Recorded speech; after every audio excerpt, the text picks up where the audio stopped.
Yo, what is up, YouTube? Welcome, welcome. The moment we have all been waiting for is finally here, guys. Death Knights are finally getting buffed in PvP. I knew it was going to happen, it was a matter of when. A lot of people were starting to doubt it, but no. I never doubted Blizzard a minute. I knew it was coming. Yeah. So let's just take a look at everything here. I'm going to run through it with you guys and give you my take. So, ghouls summoned by Raised Dead now inherit 85% of the Death Knight's health, was 50%. So, HP buff to our ghouls, more survivability. It's really good because they were dying really quickly, so that's awesome. We like that. Death coil healing increased by 75%. That's going to help us keep the ghouls up. That's going to help us heal ourselves with Lichborn if you need to. That's going to be really nice overall too. Blood doesn't matter. Alright, let's take a look at these here. So A-bomb limb damage now reduced by 50% in PvP. That's going to be a nerf there for sure. Empowered rune weapons haste bonus is now 33% effective in PvP combat. So that's about a 66% nerf to empowered rune weapon, the haste bonus. And then here we go. We're going to take a look at Frost, and then we'll look at Unholy. So the base strength of Pillar of Frost is now 40% effective with 60%. So this is a nerf to Pillar of Frost, 20% nerf to the effectiveness. It's almost like a 33% nerf overall. The stacking strength increase from Pillar is now reduced by 50%. The mastery increase from Frostwolf's Aid is now 50% effective, so that's a 50% reduction there. The frost damage increase from Bone Grinder is now 50% effective, another 50% nerf there. The frost strike damage increase from Shattering Blade is now 50% effective, 50% nerf to Shattering. The Remorseless Winter damage increase from Gathering Storm is now 50% effective. Remorseless Winter damage increase from Everfrost is now 50% effective. The strength from Enduring Strength is now 80% effective, so only a 20% nerf there. Frost strike damage now increased by 15%. It was 30%, it's now 45%. Obliterate damage now increased by 20%, so that's a 12% increase from the 8%. So that's a buff. Obliterate damage is now increased by an additional 60% when Killing Machines is not active in PvP combat. So random Obliterate crits that aren't like a Killing Machines proc are going to be hitting way harder. Almost twice as hard, so that's kind of very interesting in terms of sustained damage. Remorseless Winter damage is now increased by 80% in PvP combat. Howling Blast damage is now increased by 30% in PvP combat. Frost Scythe damage 50% and Glacial Advance 50%. So I'm going to break this down for you guys. What it looks like is they're trying to move away from cooldowns and go towards consistent damage. So I don't know if this is enough to have consistent damage for Frost, because Frost you need to be in there trading, right? And it's hard to sustain when you're just getting smashed by someone right now in Death Knight. So I don't know if these numbers will be enough for Frost to make it do what it's supposed to do. But it's definitely the right direction, right? Like they can just keep buffing these numbers. So they're basically just trying to make it so you have a little bit less damage during your burst, but you have more damage outside of your burst. So you can kind of always be doing something, right? Which is what Frosty was lacking. So this is the right direction. Whether it accomplishes that yet, I'm not entirely sure, okay? But Unholy is definitely going to be accomplishing what it's going for. So Raise A-Bomb has been removed, okay? So what that means is we don't have the Abomination PvP talent anymore. It's just going to be an ability called Army of the Dead. We'll talk about that after. But the fact that Abomination is removed, that frees up a PvP talent for us, right? So now we can use the Deathstrike PvP talent defensively, or we can use Spell Warden for faster AMS, which I'm not going to do personally, or you could use it for Necromancer's Bargain to get rid of your pets or something. Like it frees up or Strangulate or Dark Sim. It frees up a PvP talent. It frees up a sorry.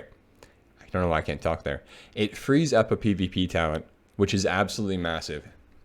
Next we have Army of the Dead is now usable in Arena and RBGs. So, like I said, because you already had to take the Army of the Dead talent to play A-Bomb, you needed that and the PvP talent, so they just scrapped the PvP talent. And now instead of an A-Bomb, you just have Army and PvP. And in PvP, the Army of the Dead summons 4 ghouls instead of 8, okay?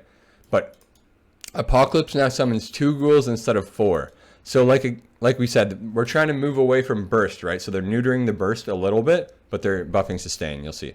But anyways, it's a net gain on pets regardless, because you're gaining 4 pets here, right? Like you lose the A-Bomb, but you're gaining 4 ghouls and you're losing 2 here. So you're still plus 1 ghoul at the end of the day. Plus 1 pet. And I'm pretty sure this will still summon the Magus as well. Army of the Dead ghoul damage is now increased by 20% in PvP combat. Obviously that's to make up for getting rid of the 2 ghouls. But we have it's going to buff all these ghouls, right?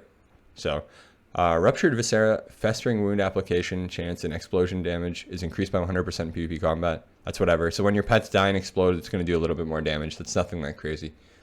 Dark Transformations damage increased. The Death Knight's primary pet is now 50% effective. Okay, so this is a 50% nerf to the Dark Transformation for your primary pet, which it makes sense, right? Because once again, we're trying to like take a little bit of damage away from the burst window and apply it to outside of the burst window, right? So you'll see it's about to get juicy. Brilliant Plague's duration is no longer reduced by 45% in PvP combat. So basically what that means, chat, is our dot is going to last 27 seconds again, okay? 27 seconds. So think about all the times that you're not going to need to apply your dot now. All the globals that you would have used, like applying your dot, you can use on Scourge Strikes, you can use on anything you want, right? Chains of Ice, whatever it is, whether it be damage, utility. And you're going to notice too in a second here that all your other buttons are buffed. So all those globals that you're not putting into reapplying your dots are going to be put into buffed abilities, right?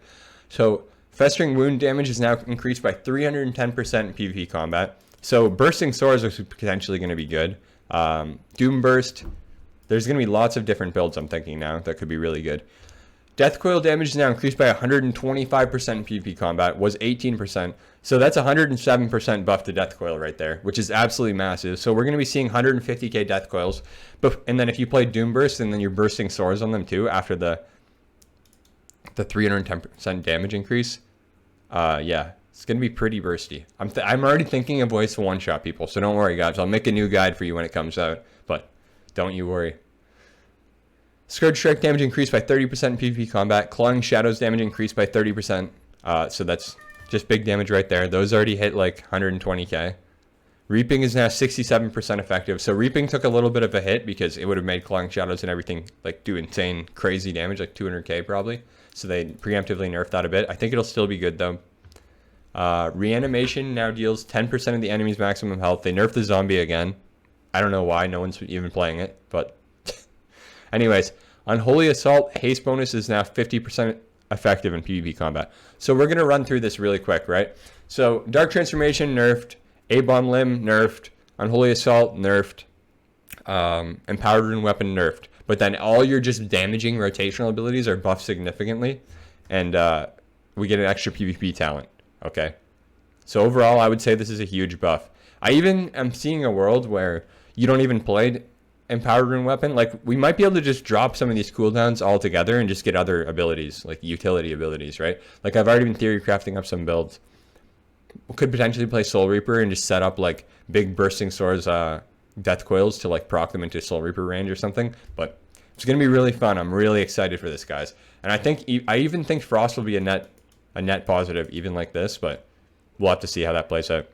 All in all though, I appreciate you guys watching. If you like it, subscribe, drop a comment below. You can catch me live at twitch.tv/partywaflesx. I will be playing DK all the time, so yeah, you can come find me there. But yeah, I'll post new builds when it comes out. Thank you guys for watching, and I will see you next time. Peace.